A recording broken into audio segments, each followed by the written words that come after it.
السلام عليكم. وعليكم السلام ورحمة الله وبركاته يا فندم. مطعم غديني تلاقيني أقدر أساعد حضرتك إزاي؟ من فضلك أريد صحن معكرونة بثمار البحر. أكيد طبعا يا فندم. تحب أضيف عليه صوص الزغاليل؟ لا لا لا، فأنا لدي وعكة صحية من تناول الصوصات، فلتجعلها نيئة من فضلك. هو حضرتك أنا ممكن أشيل الصوص لكن نخلي المكرونة نية إزاي؟ أقول أنني واجهت مشاكل أكبر من هذه، وأنت في مأزق حقيقي إذا لم تفعل ما أقول. ما...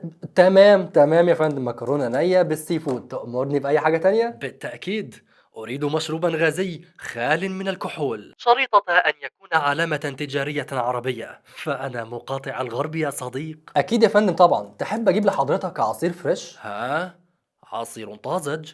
كم يقلقني أن تكون فاكهتكم تحتوي على المحفزات الكيميائية. محفزات؟ أنصت إلي جيدا عزيزي، أريد ماء من الصنبور. مية من الحنفية، مكرونة نية بالسي فود، أي حاجة تانية حضرتك مع الأوردر؟ شكرا جزيلا لتعاونك. شكرا يا فندم. ممكن العنوان؟ بالتأكيد البناية الخامسة بجوار وكالة البلح باسم المفتش حنكلولو. حنكة يا فندم؟ حنكلولو، مناكش حنكلولو. تمام يا فندم، اللي تشوفه. 20 دقيقة والمندوب يبقى عند حضرتك يا أستاذ حنكلولو. شكرا يا صديقي على خدمتك التي ليس لها أي فائدة ولكنها تستحق الإعجاب. عجب إيه ونيلة إيه زباين آخر الزمن. وتركت لكم تطبيقا يغير من أصواتكم ستجدوه في أول تعليق.